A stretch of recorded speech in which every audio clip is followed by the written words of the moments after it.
afternoon. We are coming up on, what is it, part 10? Part 10 or 11 of the Skeeter restoration. I will say we are getting closer to getting the 70 horsepower mounted. The 70 horsepower motor mounted. There we go, that's better. Our to-do list comes down to filling these little pesky holes right here with fiberglass and getting it filled up, ready to go, so we can go ahead and put the 70 on. And the 70 has, I think it's like six or seven holes on each side for the motor to actually mount to the fiberglass. Before we even get to worry about that, we have to, one, pack it with fiberglass and fiberglass resin, sand it all down, make sure it's secure. Those are the 3 points. And then that's when we move on to mounting the motor. This part, however, is getting the fiberglass put in, packed in, and hardened, which I believe is a 24-hour cure time. Probably being done before the end of, or before I go back to work on Thursday. So it's Sunday now, Monday, Tuesday, Wednesday, and Thursday night. So we could be getting it done. Let's start breaking down and cutting up fiberglass. We're actually going to be on my makeshift table, which is 3 old Jeep tires, and then that one old. This is going to be my work table for the time being, and it's not well lit. Even with these lights, it's just really dark over here. I'm thinking about putting in like a workshop light over this. It's not permanent because we have a big plan for what's about to happen to this side of the barn. Video coming soon. After trying to fix some lighting issues, my FCK light bars pod actually came in handy and not being a total piece of shit. Now we're going to move on to cutting the fiberglass. That's what we're doing. Make sure that I don't want to do that with my bare hand. That might hurt.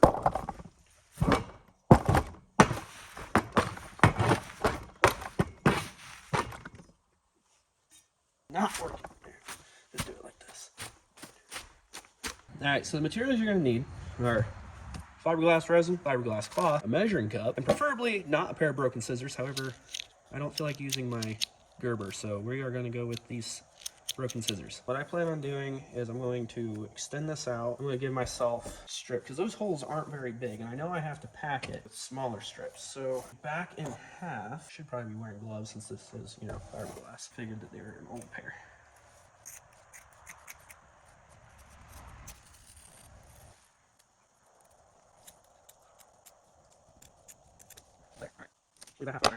We are now left with this strip that I'm now going to strip into smaller strips.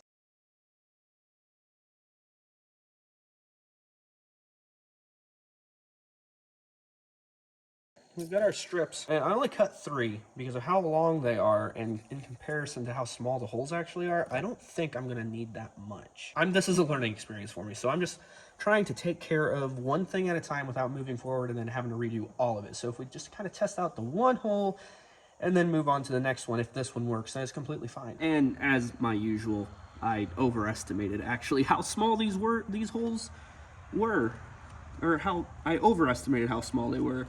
They're actually a lot smaller than I thought.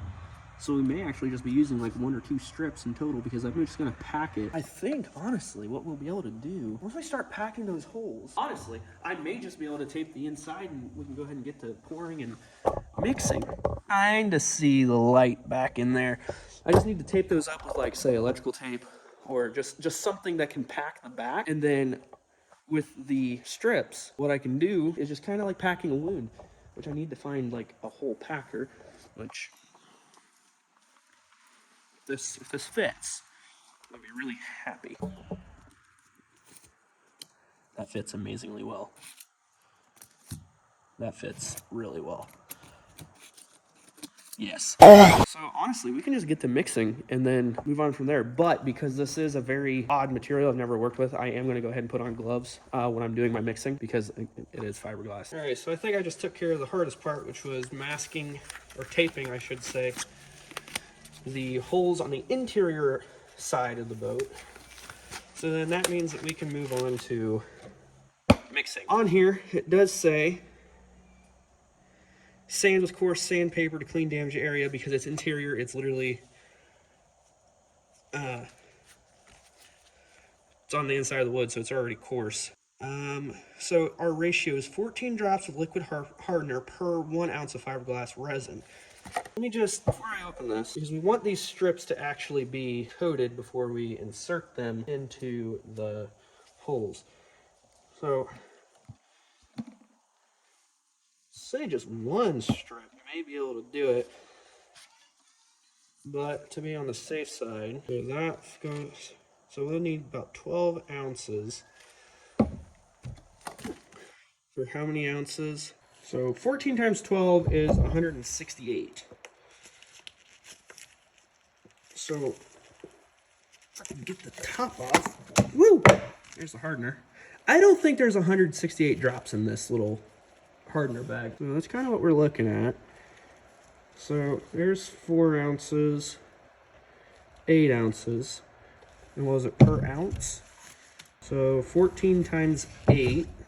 14 times 8 is 112.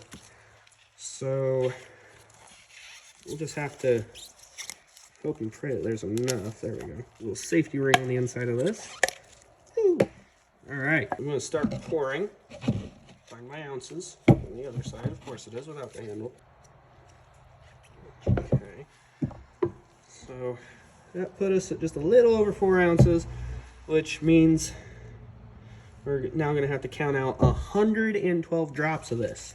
So 112 drops, I'm not excited to start counting that. Interesting, it's like capped off, but like there's no hole. It's really weird. Yeah, there's like no hole for that to drop out of. Danger, causes severe burns. Not really much of instruction there. Hold on a second. Because I'm smart, I'm going to use my Gerber on the end right here. I'm just going to poke. There we go. Got through to the inside. All right, let's start counting. 1, 2, 3, 4, 5, 19, 20, 21, 22, 23, 48, 49, 50, 51, 52, 53, 54, 55, 89, 90, 91, 92, 93, 94, 95, 8, 7, 8, 9, 10, 11, 12. There may, I can't really count, so who's really keeping track? All right, that is thick. It looks like molasses, but team that up really good. Oh my God, that's like nasty. Did not realize how thick this was. All right, now that we know how thick this is, let's go ahead and grab this. This is gonna be our stuffer. And I'll see you over at the boat. I'm gonna figure out how to transfer everything without spilling it. I think we're gonna start on this hole. All the little strands that were off to the side, like getting caught up in it, making it really difficult to find the true end. However, I think I just found it. Take our tool is now covered in like hay and straw.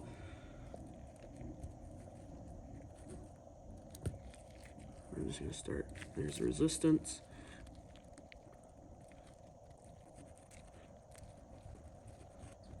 I'm gonna pack this like a pack of wood.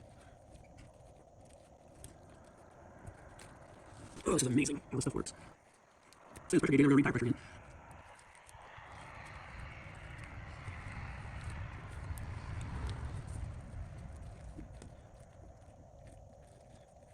There's a hay in there.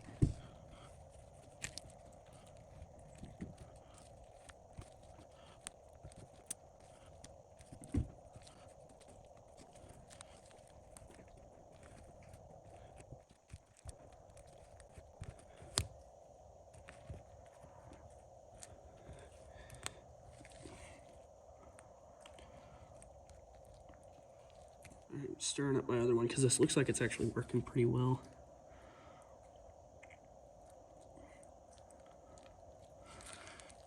For the most part. Oh God. Never worked with fiberglass before. 0 out of 10, I do not like it. I'm gonna try to clean that up so it's not like terrible on the back of my boat.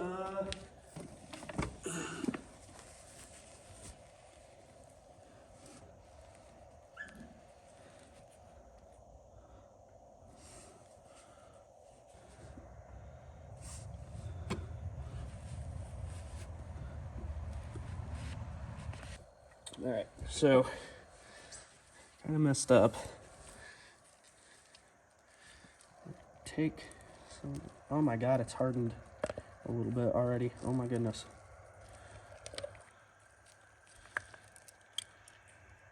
It was already turned into like a putty. Oh my God. That is amazing. I can't even, wait, look at that. It's already a putty. I'm gonna have to redo it. All right, I'm gonna have to go get some more gloves and make another batch. That just baffles me by how quick that was. I should have done this one strip at a time. The more you know.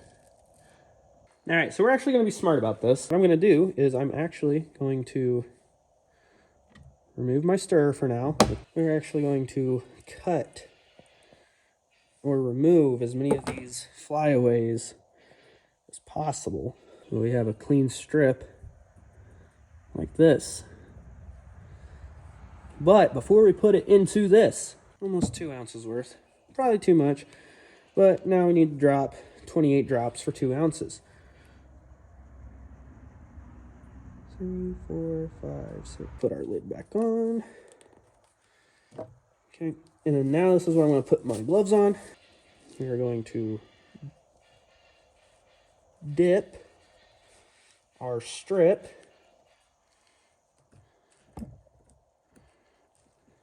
now we're going to stir our strip in.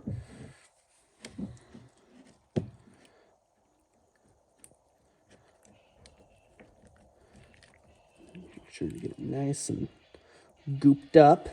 We are going to preserve that end like that.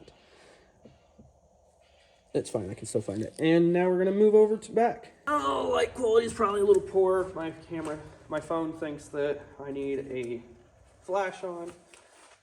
So if it thinks we need flash, then we need flash.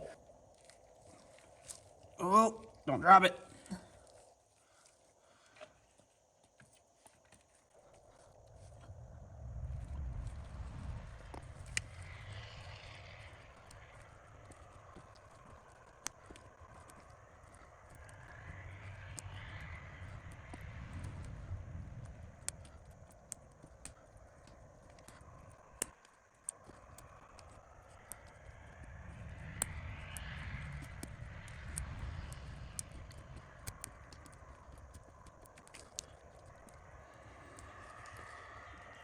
All right.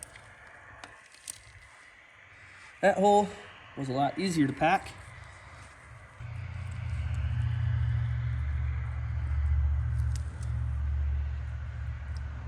I'm gonna have to get some body filler for right there. Unless, of course, I actually won't worry about it too much. All right, so we're looking on the inside. And it looks like the hole's actually held up pretty well. Which is a good thing. Guess we'll just have to come back in 24 hours to see what's up with it. I'm excited. Whew. It is the next day. I'm tired because I just woke up like 30 minutes ago. But I came out here to check on the boat and it's actually looking pretty good. You see our strands that weren't necessarily all packed in with the resin, and then over here, that's all ready to go. Like, I'm kind of excited, not gonna lie.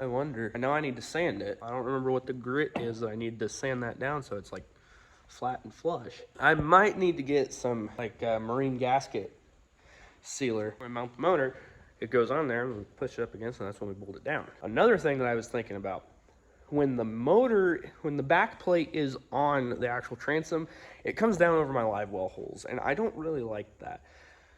So I was thinking to myself, I wonder if we could add like a 1/4 inch, maybe 1/2 inch lift, a lip, if you would, to that. So I think what I'm actually gonna do is I'm gonna take off those transom covers and I'm gonna see what it looks like underneath there, and if I don't like the way it looks, I might add a lip. If not, I'll just put it back on. We'll just have to deal with the back plate being over my live well holes.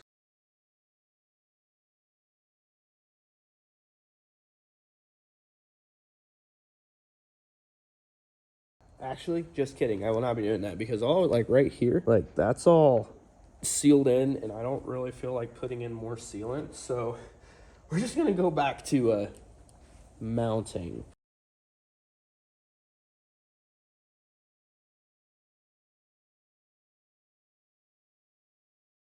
So after reading the box again, your time should have been at 1.5 hours. It's been like 20 hours. I think I can go get some sandpaper and some body filler and then sand it down, fill it, sand it again, and then I think we'll be good. Let me go tell Dad.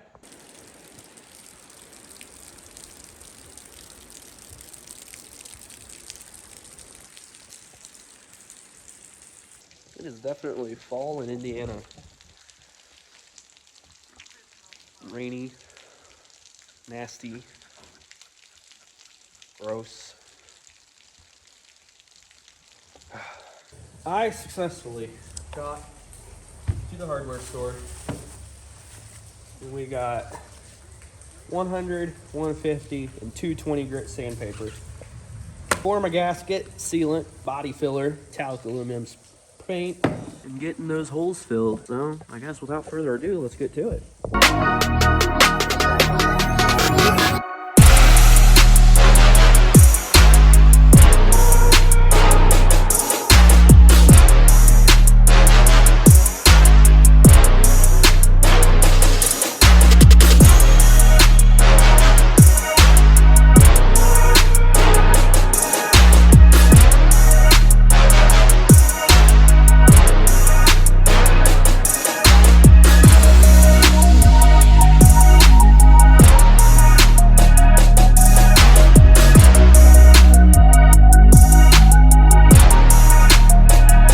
About body filler. Alright, for dents, stone chips, and holes, sand with coarse sandpaper to bare metal on clean, non-porous surface, mix hardener and filler, ratio quarter tube per quarter can of filler.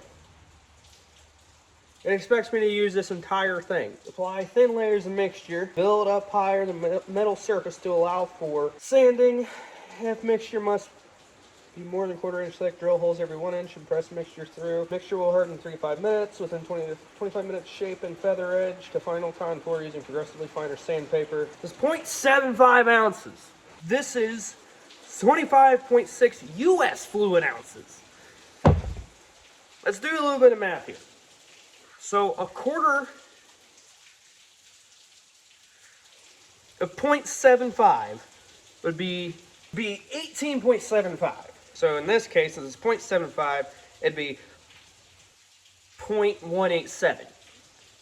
That would be a quarter of this.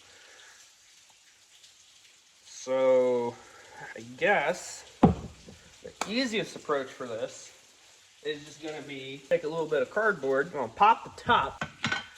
I learned a trick from Chris Fix, actually. When dealing with odd ratios,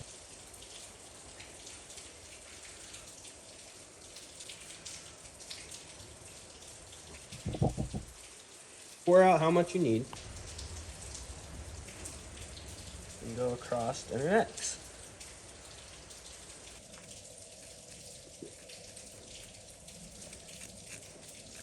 Okay, now that it's thoroughly mixed, coming back over to the boat, we're going to take our mixture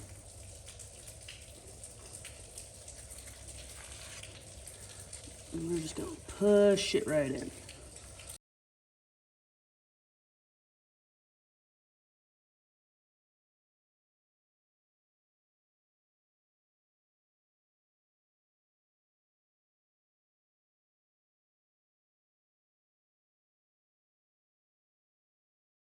Now that one's filled in, we're going to move on to the other one.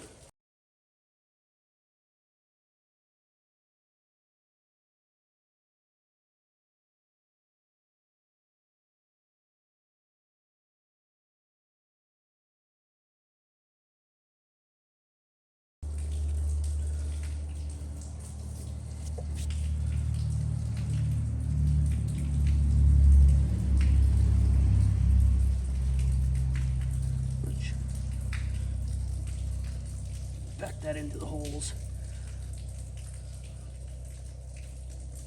All right, so we are back from waiting about, it's been about 20 minutes.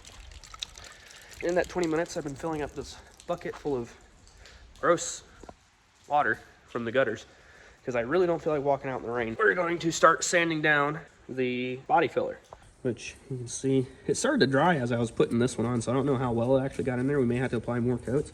This one went on really well. It's nice and smooth. This one, not so much. It started to harden really quick.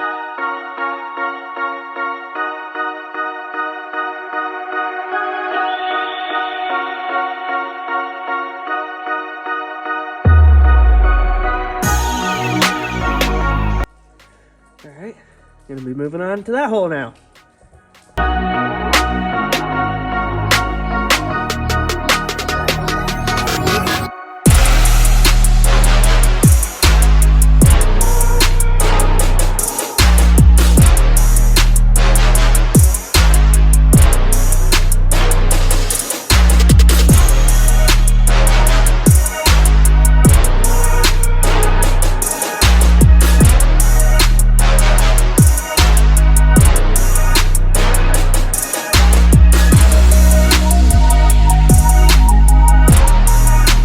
Moving to the 150 fine. We're just gonna go over everything again. We're just gonna keep going until, well, it's smooth.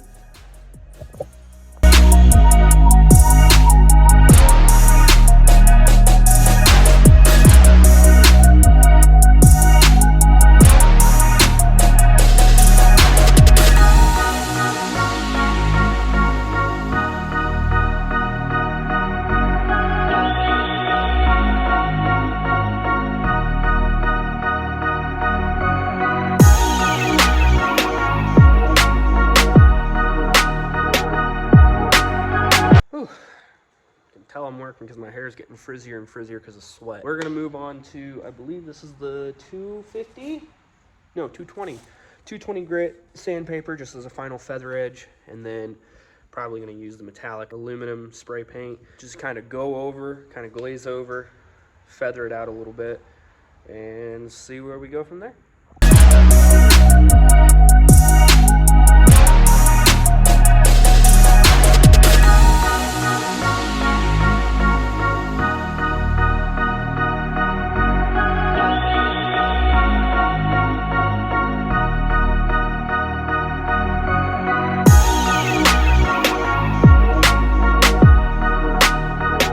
So I got this taped off. We're just gonna mess with this a little bit just so I can kind of see what it looks like. Actually, you know what? I'm gonna add a couple more strips on this side.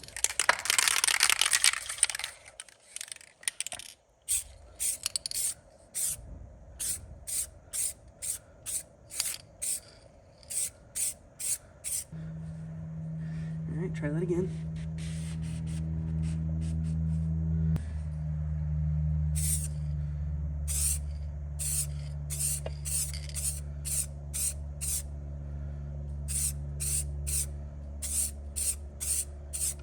Don't be getting runny. We'll let that dry for a minute. We're about to go in for coat number 2.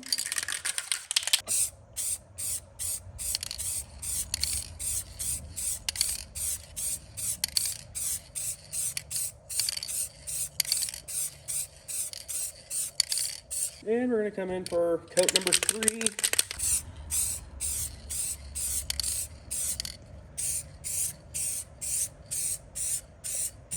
And we're gonna let this one dry for about 45 minutes. All right, it is now time for the big reveal. Paint's still a little tacky in some areas, but I'm willing to risk it. I'm willing to risk it for the biscuit.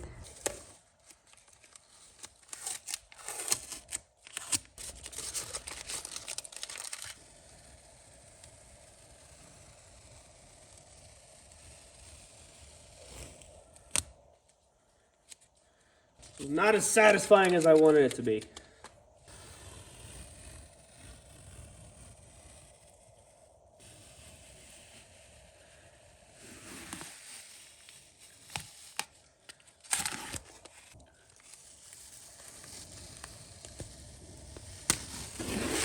There we go. That's actually not too bad. That is not bad at all. Even with a little bit of that drip right there, kind of like right there, that's impressive.